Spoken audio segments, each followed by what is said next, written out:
चौऱ्याण्णव्या साहित्य संमेलनाचे अध्यक्ष डॉक्टर जयंत नारळीकर आणि महाराष्ट्राचे मुख्यमंत्री उद्धवजी ठाकरे काही प्रकृतीच्या कारणामुळे इथं उपस्थित नाहीत, पण ही मंडळी उपस्थित नसली तरी अनुपस्थित मध्ये सुद्धा त्यांच्या अस्तित्वाचा सुगंध या सभागृहामध्ये दरवळतो आहे असं मला वाटतं. महामंडळाचे अध्यक्ष कौतिकराव पाटील, ठाले पाटील, स्वागताध्यक्ष छगन भुजबळ साहेब, थोर हिंदी गीतकार जावेद अख्तर साहेब, सुभाष देसाई साहेब, श्रीनिवास पाटील जी, मंत्री दादा भुसे, राजमाता गायकवाड आणि या ठिकाणी उपस्थित असलेल्या सर्व तमाम पूर्वाध्यक्षांना मी मानाचा मुजरा करतो.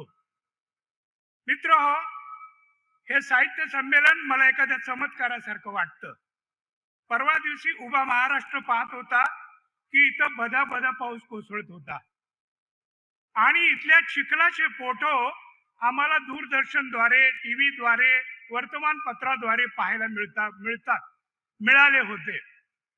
मराठीमध्ये सिंहाचा वाटा एखाद्या कामामध्ये एखाद्यानं घेतला असं म्हटलं जातं, पण सिंहाच्या वाट्यापेक्षा वाघाचं काम कसं असतं ही शिक्षा आणि याचा पडताळा मला भुजबळ साहेब आपल्यामुळे आला. एवढा इथं चिखल 2 दिवसापूर्वी असताना नाशिकच्या एखाद्या शेतकऱ्यानं दारात भिजणारी द्राक्षाची पेटी उचलावी, घरात आत आणून ठेवावी, पाऊस थांबल्यावर ती पेटी बाहेर नेऊन ठेवावी, तशा तडफेनं रात्रंदिवस राबून या ठिकाणी हा एवढा मोठा भव्य मंडप उभा केला. याच्या पाठीमाग मला वाटतंय की तात्यासाहेब शिरवाडकर आणि वसंत कानेटकर अशा महापुरुषांचे आशीर्वाद आणि शुभेच्छा आहेत, म्हणून या ठिकाणी माय मराठीचा हा जागर एवढ्या प्रमाणामध्ये साजरा होतोय. त्याची अनुभूती आपल्याला मिळते. नटसम्राट हे नाटक आणि अलीकडच्या काळामध्ये नाना पाटेकर यांनी नटसम्राटाचा सिनेमामध्ये केलेला रोल, एवढाच परिचय कदाचित नव्या पिढीला शिरवाडकरांचा असेल, पण शिरवाडकरांचा विशाखा नावाचं जे काव्यसंग्रह आहे हे महाकाव्य होतं आणि त्याच्यावर काही पिढ्या महाराष्ट्रातल्या या पोचल्या गेलेल्या होत्या. पु ल देशपांडे यांनी एके ठिकाणी असं म्हटलेलं आहे की आमचा जन्म कुठल्या नक्षत्रावर झाला हे आम्हाला सांगता येणार नाही, पण आमचं तारुण्य मात्र विशाख नक्षत्रावर उजळलेलं होतं हे आम्ही अभिमानाने सांगतो. मला एक महत्वाची तारीख याद आहे, ती म्हणजे 29 सप्टेंबर 1992. या दिवशी तात्यासाहेब शिरवाडकरांना घेऊन आमचे विजय वाघ लंडनला गेले होते. तात्यासाहेबांचं एक स्वप्न होतं की ज्याला आपण साहित्यातला प्रेषित मानलं त्या शेक्सपियरच्या घराला जाऊन भेट द्यावी आणि इंग्लंडमध्ये स्ट्रॅफोर्ड इव्हॉन अपॉन या नावाचं जे गाव आहे त्या गावामध्ये तात्यासाहेब गेले. त्या ठिकाणी शेक्सपियरचा 7 फुटाचा पुतळा होता. तात्याने आपल्या कोटातून चांदीची फुलं नेलेली होती आणि ती शेक्सपियरच्या पावलावर ठेवली. तेव्हा सुद्धा लंडन मध्ये टीव्ही, सीसीटीव्ही होती आणि प्रेषितासारखा, महापुरुषासारखा कोणीतरी एक मनुष्य चांदीची फुलं वाहतोय हे पाहिल्यावर तिथले क्युरेटर आणि सगळे अधिकारी धावत गेले आणि त्यांनी चौकशी केली की ही व्यक्ती कोण आहे. त्यावेळेला आमच्या विजय वाघांनी सांगितलं की जगामध्ये सर्वात जास्तीत जास्त ज्या भाषा बोलल्या जातात आणि ज्या भाषेमध्ये लिहिलं जातं अशा जगातल्या ज्या 10 भाषा आहेत त्या भाषेमध्ये आमची माय मराठी आहे आणि त्या माय मराठीचे आताचे शेक्सपियर म्हणून जर तुम्ही कोणाला विचारलं तर हाच महापुरुष आहे. हे पाहिल्यावर मात्र तिथल्या क्युरेटरनी त्या तळघरामध्ये गेले आणि शेक्सपियरची जी हस्तलिखित 25 वर्ष त्यांना कुणी हस्तस्पर्श केला नव्हता, ती तात्यासाहेबांच्या हातात दिली. तात्यासाहेबांनी त्याला हस्तस्पर्श केला, दर्शन घेतलं आणि तात्यासाहेब हिंदुस्थानामध्ये परत आले. ध्येय प्रेम आशा यांची होतसे का कधी पूर्ती, वेड्यापरी पूजतोया आम्ही भंगणाऱ्या मूर्ती. असं सुंदर काव्य लिहिणारे तात्यासाहेब. तात्यासाहेब आणि माझ्या नात्याचं मुख्य कारण म्हणजे पानिपत. तसं नाशिकला मी आता नव्हे गेली 35 वर्ष सांगतोय की नाशिक हे माझं अजंठा आणि वेरूळ आहे. म्हणजे तात्यासाहेबांचं घर हे माझ्यासाठी अजंठा होतं आणि कानेटकरांचं घर हे माझं वेरूळ आहे. पानिपत या विषयावर तात्यासाहेबांनाच कादंबरी लिहायची होती. पानिपत या शब्दानं भाऊसाहेब खांडेकरांना वेडे केलं, गोविंदाग्रजांना वेडे केलं, स्वातंत्र्यवीर सावरकरांना वेडे केलं. एवढंच नव्हे तर अण्णाभाऊ साठ्यांनी आपली पहिली काव्य रचना ही पानिपतावर केलेली आहे असं सांगितलं तर वावगं ठरणार नाही. फक्त 30 वर्ष माझं वय होतं आणि अचानक नाशिकवरनं मला फोन आला आणि तात्यासाहेबांचा होता. ते कोल्हापूरला निघाले होते, मी मिरजेला राहत होतो. ते म्हणाले, बाळ मी कोल्हापूरच्या वाटेवर आहे, पण मिरजेला मला तुझ्या घरी यायचं आहे. मी म्हटलं, तात्या कशासाठी अचानक? नाही रे, ते म्हणाले ज्या टेबलवर पानिपत लिहिली गेली त्या टेबलाचं मला अवलोकन करायचं आहे आणि म्हणून तुझ्या घरी मला यायचं आहे. दुसरे आमचे कानेटकर, पानिपतचं रणांगण यावं नावाचं नाटक मी कानेटकरांच्या घरात त्यांना नेऊन वाचून दाखवलेलं होतं. आणि 21 वर्षापूर्वी मराठीतल्या एका तुफान खापाच्या वर्तमानपत्रामध्ये वसंत कानेटकरांनी 21 वर्षापूर्वी लेख लिहिलेला होता, 20व्या शतकातील सर्वोत्कृष्ट कादंबरी महानायक. आणि अख्खं वर्तमानपत्राचं पान छापणारं ते वृत्तपत्र होतं लोकसत्ता. त्या काळात चांगला मजकूर प्रसिद्ध व्हायचा तिथं. ही आमची जी नाशिक भूमी आहे ही बुद्धिवंतांची आहे, गुणवंतांची आहे, क्रांतिकारकांची आहे. कलेक्टर जॅक्सनचा खून, अभिनव भारत संघटना, स्वातंत्र्यवीर सावरकर आणि सावरकर बंधूंचं कर्तव्य, काम हे आपल्याला माहितीच आहे. पण माझ्या डोळ्यासमोर या नाशिकच्या इतिहासाचं एक लखलखतं पान उजळताना दिसतं आणि ते म्हणजे नांदूर शिंगोटे या गावातला एक सामान्य भिल्ल मनुष्य आणि त्या भिल्लाचं नाव होतं नागोजी नाईक.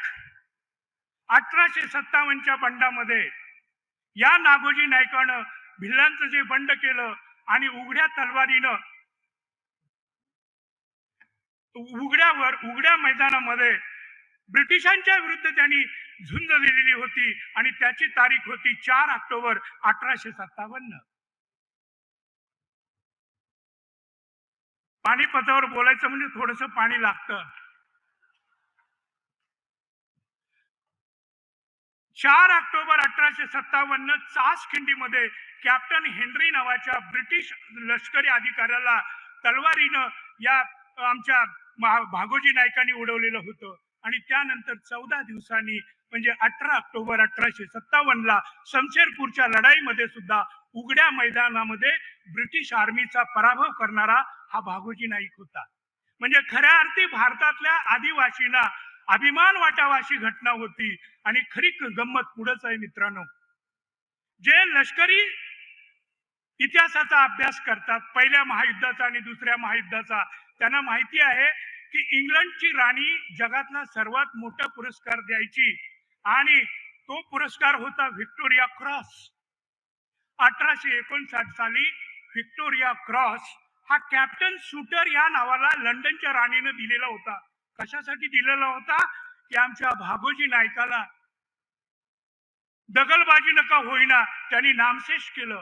म्हणजे इंग्लंडची राणी व्हिक्टोरिया क्रॉस देते ते या भागोजी नाईकाच्या निपातासाठी. म्हणजे हा भागोजी नाईक आणि त्याचा दरारा आणि त्याची फौज केवढी मोठी असेल याचा आपण विचार करायला हवा.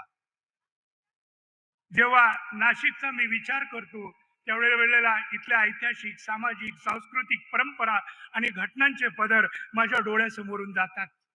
काळाराम मंदिराचा सत्याग्रह, डॉक्टर बाबासाहेब आंबेडकर, कर्मवीर भाऊराव कर्मवीर दादासाहेब गायकवाड यांचं काम आपण विसरू शकत नाही. नाशिकमध्ये जवळ एक करंज गाव नावाचं गाव आहे. त्या गावाला मी एकदा भेट दिली होती. तिथली डांगे मंडळी एवढी श्रीमंत होती, आम्हाला त्या गावात सांगण्यात आलं की आमचे बाप जादे एवढे श्रीमंत होते की आमच्या घरामध्ये मुलांचे वाढदिवस केले जायचे साजरे, परंतु आमच्याकडे कुत्र्याचे सुद्धा वाढदिवस साजरे केले जायचे. म्हणजे श्वानाचा वाढदिवस साजरा करण्यासाठी डांगे मंडळी अर्धा अर्धा शेर सोन्याचे दागिने तयार करायचे. याचा अर्थ असा की एवढ्या श्रीमंत राजमहालातला एक राजकुमार त्या महालातून खाली उतरला आणि श्रमिकांच्या लढाईसाठी उभा राहिला. त्या महापुरुषाचं नाव होतं श्रीपाद अमृत डांगे, ज्यांनी कम्युनिस्ट पक्षाची स्थापना केली भारतामध्ये. श्यामची आई मन मंगल स्तोत्र आपण मानतो.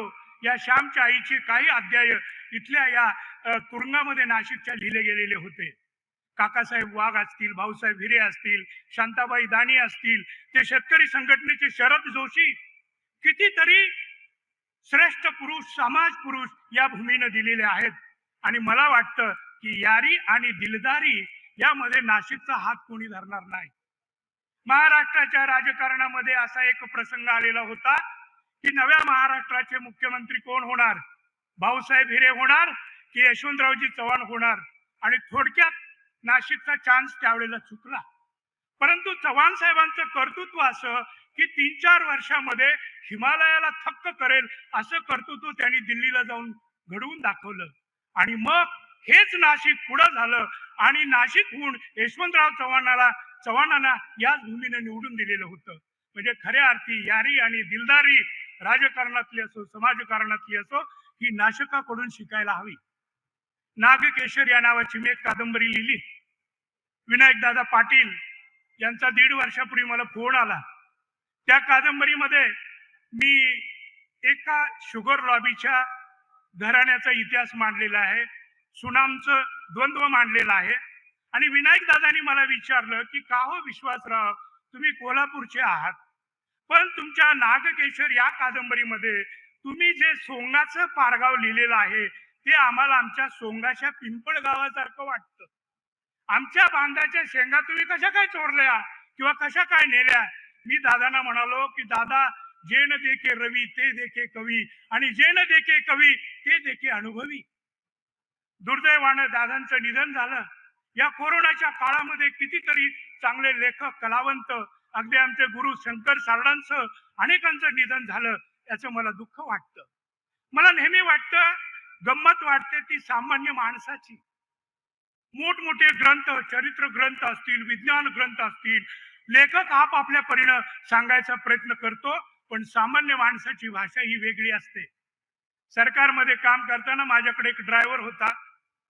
तो हंगामी होता, त्याचा पगार हंगामी होता, पण तो नियमित पिणारा होता. आणि पिला की त्याच्या जिभेवर असली रसवंती यायची. एकदा तो मला म्हणाला की साहेब, सुप्रीम कोर्टाच्या न्यायाधीशासमोर मी ॲफिडेव्हिट करायला तयार आहे. मी म्हटलं बाबा कशासाठी. ते म्हणाले की मी ॲफिडेव्हिट यासाठी करतो की महाराष्ट्रामध्ये युपीतल्या माणसानं पहिलं झोपडं बांधलेलं आहे. मी म्हटलं ठीक आहे, याच्यामध्ये काय विशेष आहे. नाही म्हणे साहेब, ते झोपडं महाराष्ट्रातलं मुंबईत बांधलेलं नसून ते नाशिक जिल्ह्यात बांधलेलं आहे. म्हटलं ते कसं काय. त्यांनी सांगितलं की अहो, फार पुराण काळामध्ये अयोध्येचा एक माणूस ज्याचं नाव रामचंद्र दशरथराव राजे, तो युपीतून इथं आलेला होता आणि दंडकारण्यामध्ये पहिलं झोपडं त्यांनी टोकलेलं होतं. मला वाटतं एवढ्या विनोदी पद्धतीनं ह्या कथा कहाण्या सांगण्याचं कसब जे आहे हे सामान्य माणसामध्ये आहे. आमचं नाशिक म्हणजे रत्नाची खाण आहे साहित्याच्या दृष्टिकोनातून सुद्धा. शाहीर परशुराम, बोले कावळा लवतो डोळा फुरफुरते बाही, ही एवढी लावणी सुंदर होती की गीता दत्तनं आग्रह धरला की ही लावणी मी गाणार आहे. शाहीर परशुराम हे वावीचे. मला आश्चर्य वाटतं की वावीला शाहीर परशुरामांचं मंदिर आहे. म्हणजे एखाद्या शाहिराचं, तमासगिराचं मंदिर असणारं गाव हे या भूमीच्याच कुशीमध्ये आहे. विद्रोहाचं पेटलेलं पाणी म्हणजे आमचे बाबूराव बागुल, दसऱ्याचा रेडा सूड मरण स्वस्थ होत आहे. आणि बाबूरावांनी जो विद्रोह दाखवला मित्रांनो, तो विद्रोह हा विनाशक नव्हता तर पोषक होता. आणि वामनदादा कर्डक यांच्याबद्दल काय बोलायचं, निखाऱ्यांचा कारखानदार. आता भुजबळ साहेबांनी ज्या दोन ओळी सांगितल्या त्या मलाही सांगायचा मोह होतो की सांगा आम्हाला बिर्ला बाटा टाटा कुठं आहे हो, सांगा धनाचा वाटा, सांगा धनाचा साठा आमचा वाटा कुठं आहे. नाशिकची ही साहित्याची जी परंपरा आहे ती डॉक्टर अ वा वर्टी, तसेच कवी किशोर पाठक, आनंद जोरवेकर, अरुण काळे, येवल्याचे आमचे प्रकाश होळकर, आदिवासी कवी तुकाराम धांडे, ते कथाकार अर्जुन डांगळे, उत्तम कांबळे, किरण भावसार आणि संतोष हुगलीकर अशा बाल साहित्यकांपर्यंत ही परंपरा येते. मी वाङ्मयाचा, साहित्याचा आणि इतिहासाचा विद्यार्थी म्हणून माझ्या पुढे एक प्रश्न उभा राहतो. जगाच्या इतिहासातलं मराठ्यांचं स्थान आणि योगदान कोणतं होतं याबाबत सर जदुनाथ सरकार यांनी द हाऊस ऑफ शिवाजी या ग्रंथामध्ये वाय वी सॅल्यूट मराठाज, का वंदितो आम्ही मराठ्यांना, असं एक सुंदर प्रकरण लिहिलेलं आहे. ते प्रत्येक मराठी माणसानं वाचायला पाहिजे. शिवरायांचा विचार करताना महाराष्ट्र शासनाचं गाजणारं शिवस्मारक माझ्या नजरेसमोर येतं आणि त्याबद्दलही मला सांगावंसं वाटतं की शिवस्मारकाचा विचार करताना आपण उठसूट अमेरिकेच्या स्वातंत्र्य देवतेचा विचार करतो आणि अमेरिकेच्या स्वातंत्र्य देवतेच्या उंची एवढी आपल्या स्मारकाची उंची असायला हवी. मला वाटतं हा आक्रस्ताळेपणा आहे आणि याच्यामध्ये अज्ञान आहे. कारण स्टॅच्यू ऑफ लिबर्टी ही 1865 ची घटना आहे. 1865च्या दरम्यान अमेरिकेमध्ये यादवी युद्ध झालं होतं आणि त्याच्या आधी शिवरायांची आमची कहाणी ही 200 वर्षांनी सिनियर आहे.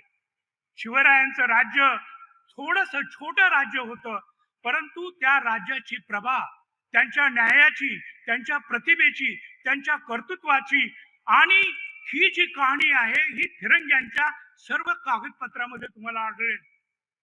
मग फ्रेंच असतील, डच असतील, इंग्रज असतील, प्रत्येकांच्या कागदपत्रामध्ये दक्षिणेत शिवाजी राजा राज्य करतो आहे आणि तिथं एक शिवाजी आहे आणि नेताजी पालकर नावाचा प्रति शिवाजी आहे, याच्या नोंदी काळानं सुद्धा घेतलेल्या आहेत.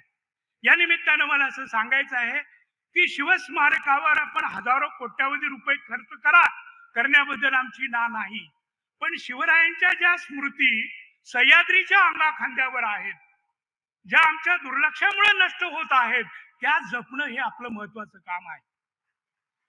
परवा मी वेंगुर्ल्याला गेलो. वेंगुर्ल्यांची डसांची वकार, मोठा कॉम्प्लेक्स, 20-25 वर्षापर्यंत तिथं तहसील ऑफिस होतं, आता ते पडायला झालेलं आहे. राजापूरची वकार ती सुद्धा तुटलेली आहे, मोडलेली आहे. अरे राजापूरची वकारीचा ज्या वेळेला आपण अभ्यास करतो त्यावेळेला हेनरी रेविंग्टन या नावाच्या ब्रिटिशानं पन्हाळ्याच्या वेड्यामध्ये शिवाजी राजांच्या विरोधात तोफा पाठवलेल्या होत्या आणि तोफा उडवलेल्या होत्या, म्हणून छत्रपती शिवराय आमचे राजापूरला गेले आणि त्या राजापूरची वकार थरथरलेली होती. हेनरी रेविंग्टनला 3 वर्ष अटक केलेली, त्यातच तो मृत्यू पावला.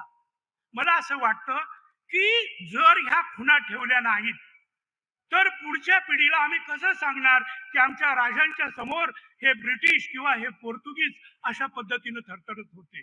आणि अगदी किरकोळ कारणावरून ह्या ज्या खुणा आहेत त्या नष्ट केल्या जातात.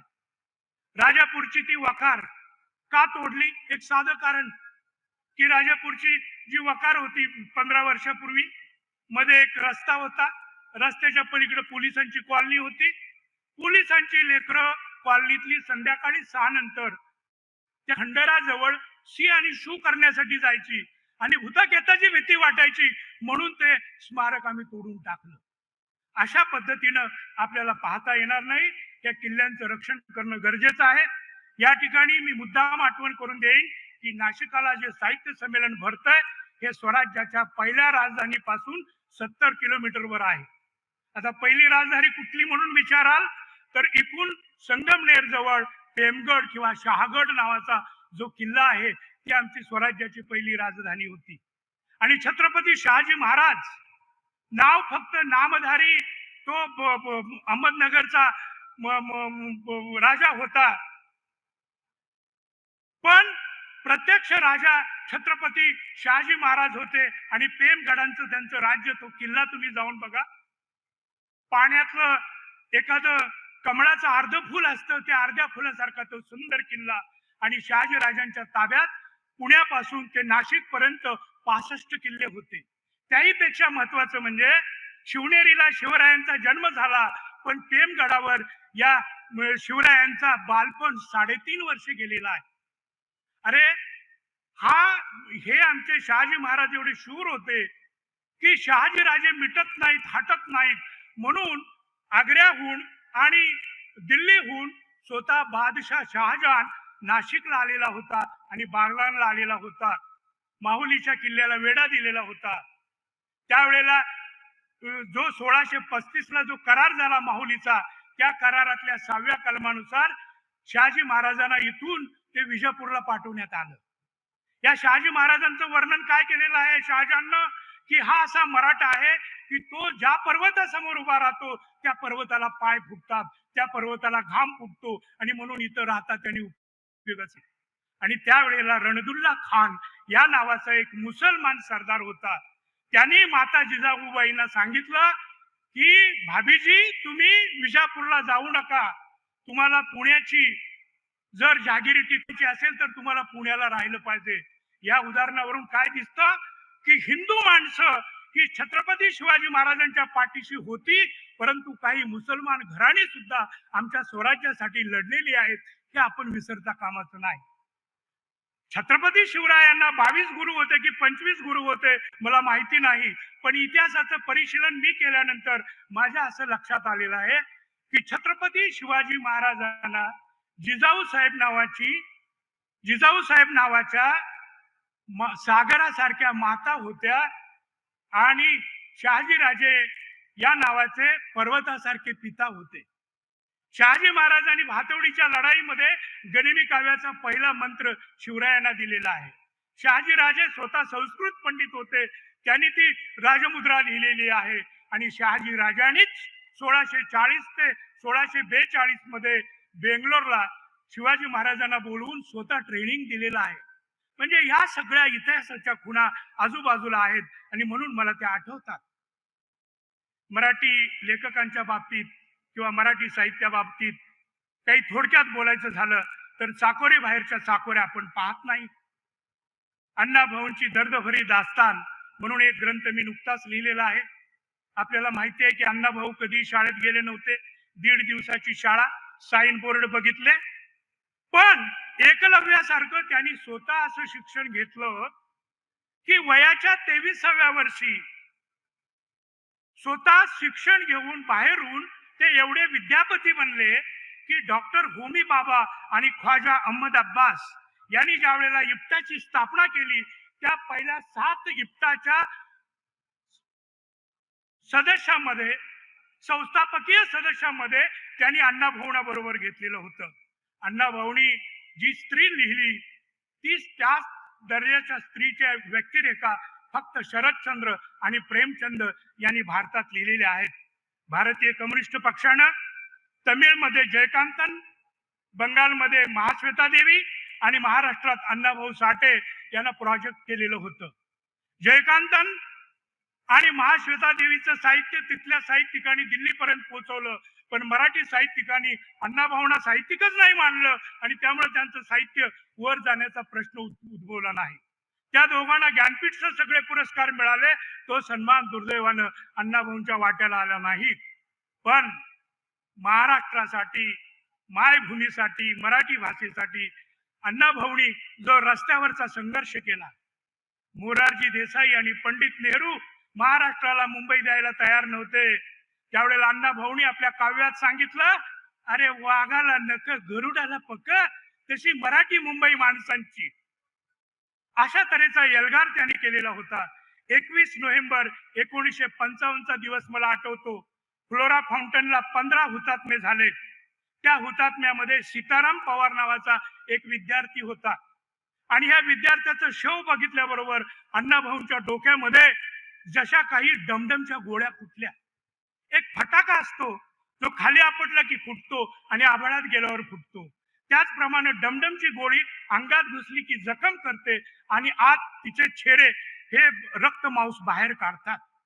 असे अण्णाभाऊ या महाराष्ट्रासाठी लढले आणि त्या रात्री त्यांनी माझी मैना गावावर राहिली, माझ्या जीवाची होती या कायली या नावाची लावणी नव्हे रणलावणी लिहिली आणि खऱ्या अर्थी शब्दांच्या डागण्या देऊन आपल्या मेंदूतल्या ह्या ज्या गोळ्या होत्या डमडमच्या त्या बाहेर काढलेल्या आहेत. शाहीर अमर शेख आणि अण्णाभाऊनी कवी शैलेंद्र यांना मदतीला घेतलं आणि शैलेंद्रकडून सुंदर ओळी लिहून घेतलेल्या होत्या. जागा मराठा आम जमाना बदलेगा, दो कौडी के मोल मराठा बिकने को तैयार नहीं. दिल्लीला जाऊन 30-30 तास त्यांनी पंडित नेहरूंच्या समोर डब वाजवत 30-30 तास गाणी गायली, महाराष्ट्रासाठी संघर्ष केला. म्हणून महाराष्ट्राला महाराष्ट्र हे नाव मिळालं, मराठी भाषिकांना मराठीचं राज्य मिळालं. परंतु या कवींची तेवढीची नोंद आपण घेतलेली नाही. मित्रांनो, ही दिवाळी साहित्यिक दृष्ट्या मला खूप आनंदाची गेली, कारण मराठवाड्यातल्या एका लेखकाची कादंबरी जी सुलोचनाबाई देशमुखनी 25 वर्षापूर्वी प्रकाशित केलेली आहे, ती कुणी नीट वाचलेली नाही, अभ्यासलेली नाही. पण ती कादंबरी वाचताना मराठवाड्यातल्या कादंबरीकाराची कादंबरी मी वाचतोय की शेक्सपियरच्या एखाद्या मोठ्या नाटकाचा अभ्यास करतोय असं मला झालेलं होतं. आणि त्या कादंबरीचं नाव अग्निकाष्ठ आणि त्या लेखकाचं नाव बाबू बिरादार. पुढच्या महिन्यामध्ये या महान साहित्यिकाच्या घराला आणि त्याला त्याचं दर्शन घेण्यासाठी मी मुद्दाम मराठवाड्यात जाणार आहे. बाग केसकर यांची सुरवंता नावाची कादंबरी, ऊस तोडीच्या कामगारांचं जीवन मांडणारी 73 मैल अशोक फटकरांची कादंबरी. या कादंबरीचं वेळेत कौतुक झालं असतं तर प्राध्यापक अशोक फटकर नावाचा साहित्यिक आणखी काही वर्ष जगला असता असं मला वाटतं. आता महत्वाचा मुद्दा आपल्या भाषणात भुजबळ साहेबांनी जो मांडला तो अभिजात भाषेच्या दर्जाचा. जर तमिळ आणि कन्नड भाषांना जर अभिजात दर्जा मिळत असेल तर माय मराठीला का मिळू नये? रंगनाथ पठारेंनी यांच्यावर चांगला अभ्यास केलेला आहे आणि लवकरात लवकर ही आम्हाला अभिजात भाषेचा दर्जा मिळाला पाहिजे. या साहित्य संमेलनाच्या दृष्टीनं एक अतिशय महत्वाचा मुद्दा मी सांगतो की ग्रंथालयीन कर्मचाऱ्यांना मिळणारा पगार आणि मिळणारे वेतन त्याचा कुठेतरी आपण विचार करायला पाहिजे. रोजगार हमीच्या कामावर काम करणाऱ्या मजुरांना जेवढा पगार मिळतो तेवढाही ग्रंथालयीन कर्मचाऱ्यांना महाराष्ट्रात मिळत नाही. हे दुर्दैव आहे. आणि होतं काय, राज्य कुठल्याही पक्षाचा असू दे, या पक्षाचा असू दे किंवा त्या पक्षाचा असू दे, ज्या वेळेला बजेटला कट येतो त्यावेळेला कुऱ्हाड येते ती ग्रंथालयीन कर्मचाऱ्यांच्या वेतनावर. ती कुऱ्हाड येते लेखक आणि वृत्त कलावंतांच्या अनुदानावर. मला काही कळत नाही. अहो, राजाच्या मखमली अंगरक्याला कपडा कमी पडला म्हणून तुम्ही द्वारपालाची धोती ओढायला निघालात, यातून काय आपण साधणार आहोत? आणि म्हणून हे जे छोटे घटक आहेत त्यांना न्याय मिळायला पाहिजे. कारण सयाजीराव गायकवाड जे या भूमीतले होते त्यांनी फिरत्या लायब्ररीची कल्पना मांडलेली होती. यशवंतराव चव्हाण, डॉक्टर बाबासाहेब आंबेडकर यांचं यातलं काम आपल्याला विसरता येणार नाही. माय मराठी अमर आहे. साहित्य संमेलन व्हावीत की न व्हावीत नेहमीचा प्रश्न आहे. अहो, मी म्हणतो जर तुम्ही धर्माच्या नावावर लाखोच्या संख्येने गोळा होत असाल, जातीच्या नावावर, पक्षाच्या नावावर, एखाद्या बाईच्या नावावर, बुवाच्या नावावर जर असे मोठे मोठे मंडप सजत असतील तर भाषेच्या नावावर सजायला काय हरकत आहे? मी 4-5 वर्षापूर्वी माझ्या मुलीच्या ऍडमिशन साठी लंडनला गेलो होतो. अहमद खान नावाचा महाड जवळचा तुडील या गावातला एक मुसलमानग्रस्त 1960 साली लंडन मध्ये गेलेला आहे आणि लंडन पासून 400 किलोमीटरवर ब्लॅकबर्न या नावाच्या गावामध्ये तो राहतोय. मी त्याच्या घराला भेट दिली त्यावेळेला त्यांनी सांगितलं की लंडन मध्ये मी 50 वर्ष माझ्या मुलाबाळांचं राहतो, पण इंग्रजी दारात आणि मराठी माझ घरात, हे आमचं तत्व आहे.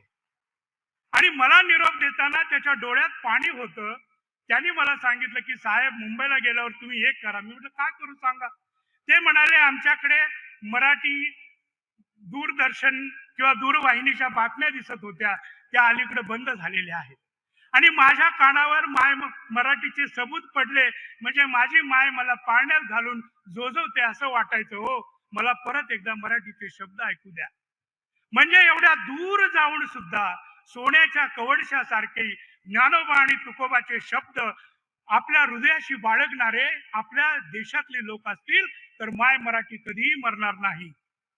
विजयासाठी माझी कविता कधीच नव्हती, म्हणून नव्हती भीती तिजला पराभवाची, जन्मासाठी हटून केव्हा नव्हती बसली, म्हणून तिजला नाही भीती मरावयाची. मराठी अमर आहे, आजरा अमर आहे, ती राहायला हवी आणि अशी मोठी मोठी साहित्य संमेलन भरायला हवीत. आणि स्वागत अध्यक्षासाठी छगन भुजबळ साहेबांसारखी खमकी माणसं आमच्या पाठीशी असायला हवीत असं आम्हाला वाटतं. माझ्या भाषणाची अखेर करताना एकच मुद्दा एका मिनिटामध्ये मी बोलतो, अन्यथा तुम्हाला असं वाटेल की मगापासून एवढं सुंदर सुंदर शब्द एक गुन्हेगार कसा काय बोलतोय आणि एका गुन्हेगाराला संयोजकांनी इथं कसं आणलं, म्हणून संयोजक पण गुन्हेगार आहेत. मित्र हो, महाराष्ट्राची नागरी व्यवस्था किंवा नोकरशाहीची परंपरा पाहिली तर शासनामध्ये अनेक प्रबळ आणि प्रवीण असे अधिकारी असतात आणि त्यांचा एक दंडक असतो की राज्य लोकसेवा आयोगाच्या परीक्षेतून पास होऊन आलेल्या अधिकाऱ्यांना आपल्या मर्यादेनं राहिलं पाहिजे. आणि माझी चूक ही झाली होती की मी मर्यादेचा भंग केला होता. माजी मुख्यमंत्री देवेंद्र फडणवीस यांनी शिर्डी एअरपोर्टचं बांधकाम माझ्याकडे सोपवलं आणि जे बांधकाम 10 वर्ष थांबलेलं होतं ते 14 महिन्याच्या रेकॉर्ड पिरियड मध्ये मी पूर्ण केलं. एखाद्या राज्य शासनाच्या मालकीचा 3500 मीटरचा इंटरनॅशनल एअरपोर्ट असू शकतो असं राज्य फक्त महाराष्ट्र आहे. आणि ते काम मी पूर्ण केल्याबद्दल फडणवीस माजी मुख्यमंत्री माझं खूप कौतुक करत होते आणि आमच्या सिनियरना त्याचाच एक पोटामध्ये मुरडा उठलेला होता. आणि मी गुन्हेगार आहे याच्या बातम्या तुम्ही एका वर्तमानपत्रात जसे ऐकले आहेत तशा मी सुद्धा एकाच वर्तमानपत्रामध्ये वाचलेल्या आहे. किती 64 वेळा डबल कॉलम बातमी, कंटाळ आला. पण मला दुःखही वाटलं कारण आजपर्यंत मला त्या प्रकरणी एकही नोटीस आलेली नाही. पण नोटीस का दिली नाही याच्या मागेही राजकारण आहे. कारण नोटीस दिली तर एका महिन्याच्या आत हे सगळं टेबल उलटवून लावेल आणि हा फ्री होईल. तर याला नोटीस द्यायची नाही.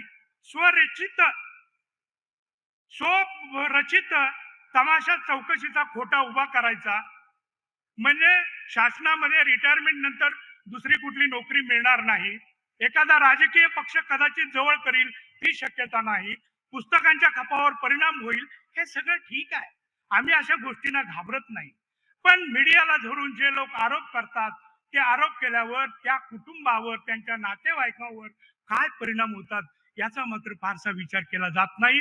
माझ्या वाट्याला जे आलं ते मी स्वीकारलं, मी घाबरत नाही.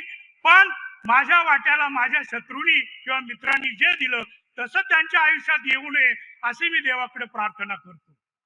आणि या निमित्तानं मी तुम्हाला एवढं सांगेन की माझ्या ह्या अजंठा आणि वेरुळामध्ये मी आलेलो आहे. आतापर्यंत मी जसं उत्तम उत्तम साहित्य लिहिण्याचा प्रयत्न केला तसा या पुढच्या काळात सुद्धा या गोदेच्या काठावर मी तुम्हाला शब्द देतो याहून सुंदर लिहायचा मी प्रयत्न करेन. आणि मित्रांनो, माझी खात्री आहे की माझे शब्द हे रसिक वाचकांच्या हृदयावर कोरलेल्या सुभाषितासारखे टिकून राहतील. ते चोरलेल्या अग्रलेखासारखे क्षणभंगूर ठरणार नाहीत याची खात्री बाळगा. जय हिंद, जय महाराष्ट्र.